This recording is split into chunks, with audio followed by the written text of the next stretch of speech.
ចឹងនៅលើវីដេអូទី6នេះខ្ញុំនឹងបង្ហាញបាទពីការរក្សាទុកឯកសាររបស់យើងបាននៅលើកុំព្យូទ័រឲ្យបានត្រឹមត្រូវ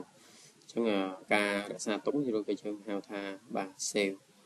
ចឹងនៅលើវីដេអូនេះដែរខ្ញុំនឹងបង្ហាញទៅលើបាទ3ចំណុចបាទទី1គឺខ្ញុំហ៊ាននៅក្នុងការចូលទៅ save ឯកសាររបស់យើងបាទទី2ការកំណត់ទៅលើ auto save បាទទី3ខ្ញុំនឹងបង្ហាញថា save មិនកុំឲ្យលោតពុម្ពអក្សរនៅពេលដែលយើងបើកនៅលើកុំព្យូទ័រមួយទៀតដែលអត់មានពុម្ពអក្សរតើអញ្ចឹងវីដេអូមុនអ្នកនរគ្នាបានសិក្សាទាក់ទងមួយការបើកកម្មវិធីផ្ទាំងកម្មវិធីថ្មីណាអញ្ចឹងខ្ញុំបើកកម្មវិធីផ្ទាំងកម្មវិធីថ្មីមួយទៀតដើម្បីបង្ហាញគ្នាយើងនៅខ្ញុំចុច key control n បាទអញ្ចឹងសម្រាប់ឯកសារទាំងឯកសារថ្មីនេះនៅពេលដែលយើងបើកមកអញ្ចឹងវាឈ្មោះរបស់យើងបាទវា document 1 2 3យើងទៅវាអត់ទាន់មានឈ្មោះជាក់លាក់ទេកន្លែងហ្នឹងអញ្ចឹងដើម្បីចូលទៅ save ខ្ញុំសូមបង្ហាញទៅលើ4វិធីនៅក្នុងការចូលទៅ save ឯកសាររបស់យើងបាទទី1អ្នកនរគ្នាអាចប្រើប្រាស់នៅលើប៊ូតុង save ដែលមាននៅលើ quick access toolbar នេះបាទយើងគ្រាន់តែ click មកវានឹងបង្ហាញបាទទាំងឲ្យយើងចូល save តែម្ដងណាបាទហើយវិធីទី2អ្នកនរគ្នាអាចប្រើប្រាស់នៅលើ file បាទ menu របស់យើងវាបង្ហាញទាំងនឹងដូចគ្នាបាទទី3អ្នកនរគ្នាអាចប្រើប្រាស់នៅលើ Microsoft Search ឬក៏យើងហៅថាបាទ search bar របស់យើងនៅខាងលើនេះបាទអ្នកនរគ្នាគ្រាន់តែវាយពាក្យ save មកនេះដូចខ្ញុំវាយហើយអញ្ចឹងវា load ឲ្យយើងហ្នឹងអញ្ចឹងឥឡូវខ្ញុំតេស្តវាយឲ្យបាទ save បាទអញ្ចឹងវា load ឲ្យយើងណាបាទអញ្ចឹងយក save មកវានឹងបង្ហាញទាំងដូចមិញអញ្ចឹងបាទទី3តាក់ទងជាមួយការប្រើប្រាស់របស់យើងគឺយើងអាចប្រើប្រាស់នៅលើ keyboard ដែលយើងប្រើប្រាស់នៅលើ key របស់យើងគឺ key control បូកជាមួយនឹងអក្សរ S អញ្ចឹង key ពីរនេះយើងត្រូវចុចឲ្យជាប់គ្នាចំជាក់គ្នាយើងអញ្ចឹងបាទអញ្ចឹងមកកាន់នេះចុច key control ហើយបន្លែងមកចុចអក្សរ S វាជាប់អក្សរ S ចេះណាបាទអញ្ចឹងចុច key control ចុចអក្សរ S វានឹងលោតផ្ទាំងបែបនេះហើយអញ្ចឹងមកដល់ត្រង់ចំណុចនេះខ្ញុំសូមបង្ហាញតាក់ទងមួយកន្លែងនេះវាមានជំរើស2បាទ save និង save as អញ្ចឹងអ្នកនរគ្នាអាចប្រើប្រាស់ save ក៏បាន save as ក៏បានសម្រាប់បាទឯកសារថ្មីបាទវាលោតដូចគ្នាទេបាទអញ្ចឹងនៅក្នុង save ឬ save as វាមាន recent មាន OneDrive មាន share មាន DPC អញ្ចឹងទៅ add place បាទវានឹង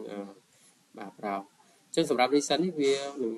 ធ្វើការងារឲ្យយើងបានន័យថានៅលើ folder ដែលយើងទៅតែបើកថ្មីវានឹងបង្ហាញនៅលើនេះទីតាំងដែលយើងបាន save ថ្មីណាបាទវានឹងបង្ហាញនៅលើនេះឲ្យយើងតែម្ដង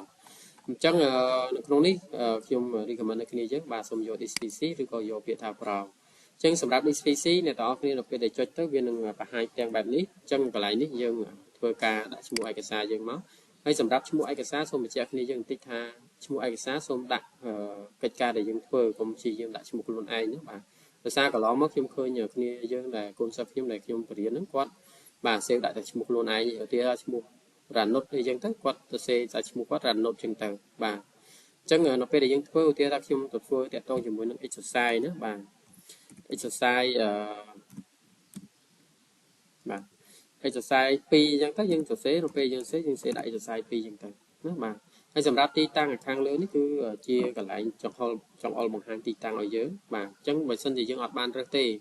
អញ្ចឹងជាទូទៅគឺឯកសារយើង save ចូលនៅក្នុង document នេះបាទអញ្ចឹងប្រយ័ត្ននៅពេលដែលរកឯកសាររកអត់ឃើញអញ្ចឹងនៅក្នុងការ save ឯកសារគឺសំខាន់ទី1ឈ្មោះបាទទី2គឺទីតាំងដែលយើងទុកអញ្ចឹងនៅពេលដែលយើងទៅរកបើកយកមកធ្វើការងារយើងបន្តនោះគឺវាមានភាពងាយស្រួលអញ្ចឹងបើសិនជាយើងចង់ធ្វើការរើសទីតាំងបន្ថែមនៅលើនេះអ្នកទាំងអស់គ្នាអាចចុចនៅត្រង់នេះបាទអញ្ចឹងវានឹងធ្វើការយើងទៅរើសទីតាំងតែម្ដងហើយឬក៏យើងចង់កែឈ្មោះថ្មីយើងអាចកែបានអានេះសម្រាប់ការប្រើប្រាស់នៅលើបាទ DPC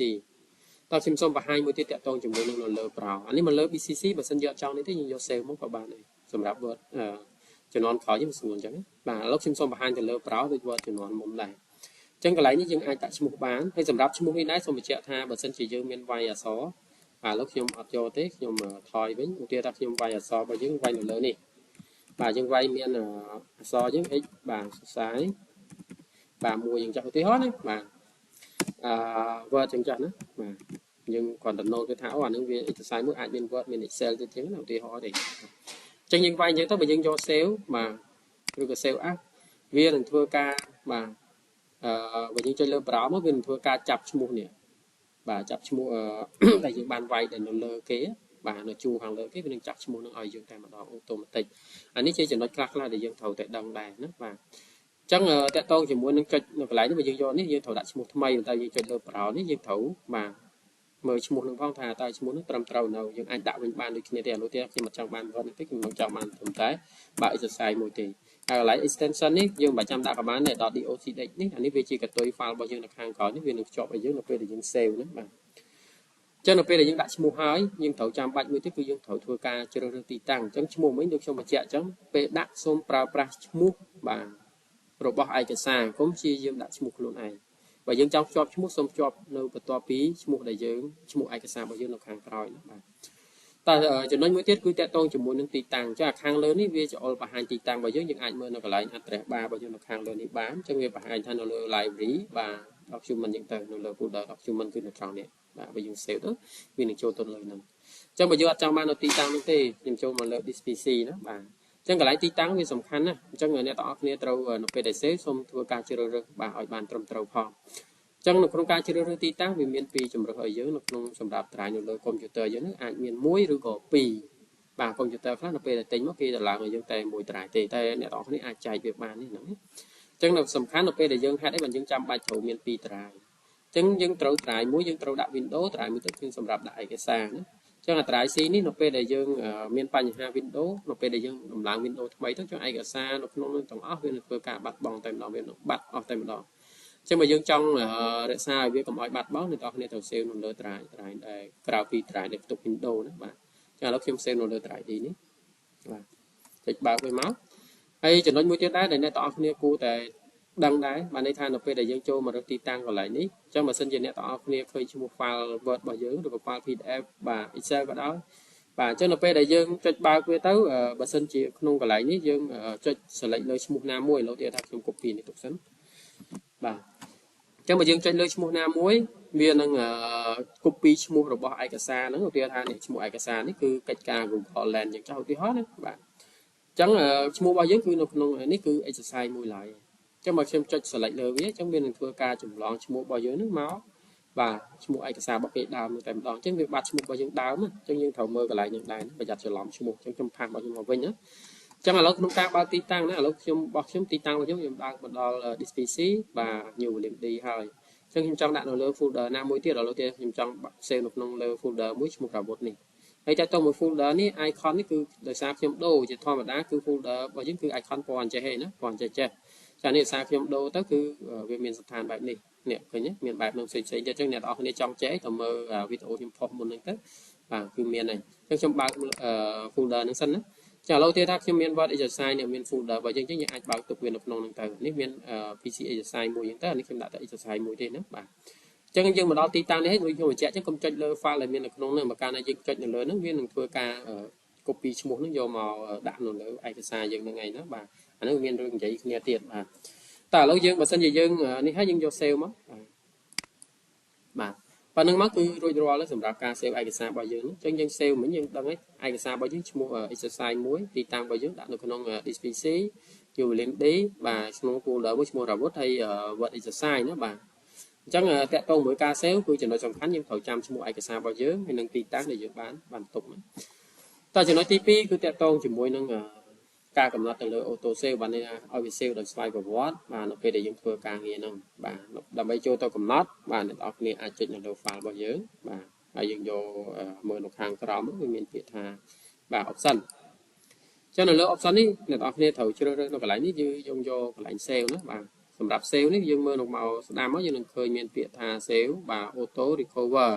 បាទ information every បាទចឹងកន្លែងនេះយើងកំណត់ទៅនីតិយើងជាទូទៅប្រហែលជានៅក្នុង Word របស់យើងវាកំណត់មក10នាទីទេបើយើងចង់បានច្រើនចឹងហ្នឹងក៏បានដែរអ្នកនរគ្នាអាចចុចបន្ថែមបន្ថយបាទឬក៏វាយតម្លៃលេខចូលក៏បានដែរយើងវាយសំខាន់នៅពេលដែលវាយបញ្ចូលសូមវាយលេខសកលណាកុំវាយលេខខ្មែរ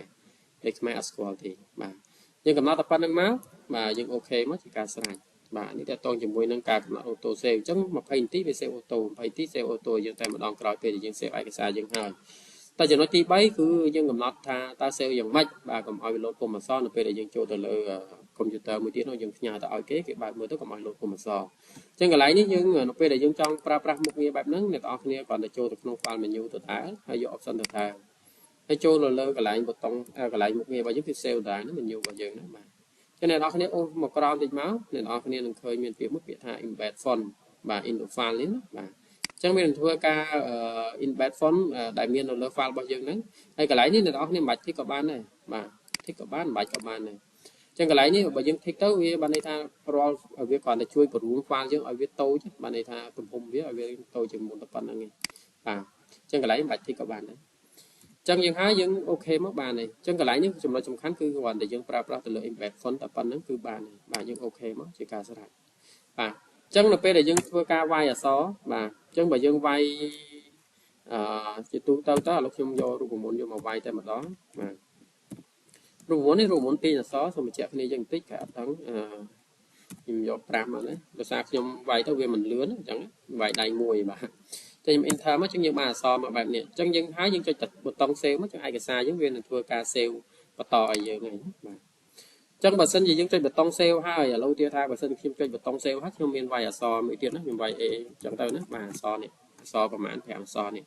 ហើយខ្ញុំថាអូខ្ញុំចុចបាត់ហើយបាទអញ្ចឹងវានឹងសួរ mistake មួយទៀតមកឲ្យយើងកន្លែងហ្នឹងត្រូវតែដឹងដែរនៅពេលដែលយើងរៀន save អញ្ចឹងនៅពេលយើងចុច save វាមានន័យថាម៉េចបាទ don't save មានន័យថាម៉េចហើយ cancel មានន័យថាម៉េចកន្លែងផ្ទាំងមួយនេះបាទអញ្ចឹងសម្រាប់ការចុចយក save មានន័យថាយើង save នៅអ្វីដែលយើងវាយបញ្ចូលក្រោយបាទក្រោយនេះប្រហែលអក្សរដែលខ្ញុំក្រោយចុចប៊ូតុង save មិញហ្នឹងណាបាទយើងនឹងឃើញមានអក្សរហ្នឹងអញ្ចឹងបើសួរវាសួរយើងថាតើយើង save អត់ចង់ save ពាក្យហ្នឹងអត់បាទអញ្ចឹងបើយើង save យក save មកចឹងអាពាក្យហ្នឹងវានឹងជាប់នៅក្នុង file របស់យើងបាទបើយើងយក don't save មិនមែនថាវាមិន save ទេបាទនេះវាអត់ save អ្វីដែលយើងបន្ថែមនៅខាងក្រោយនេះអញ្ចឹងវាអត់បន្ថែមចំណុចដែលយើងវាយបន្ថែមក្រោយណាបាទហើយបើយើងយក cancel បានន័យថាយើងអត់វាបាត់តែផ្ទាំងហ្នឹងទេណាហើយអញ្ចឹងវាអត់ចាក់ចេញទៀតណាបាទវាសួរអញ្ចឹងបើខ្ញុំអត់ don't save ចាពាក្យហ្នឹងវាអត់ជាប់vớiយើងទេបាទចឹងនេះតកតងជាមួយនឹងវិធីសាស្ត្រនៅក្នុងការ save ណាបាទចឹងខ្ញុំគិតថានៅលើវីដេអូនេះអ្នកទាំងអស់គ្នានឹងទទួលបាននៅអ្វីដែលខ្ញុំបានបង្ហាញ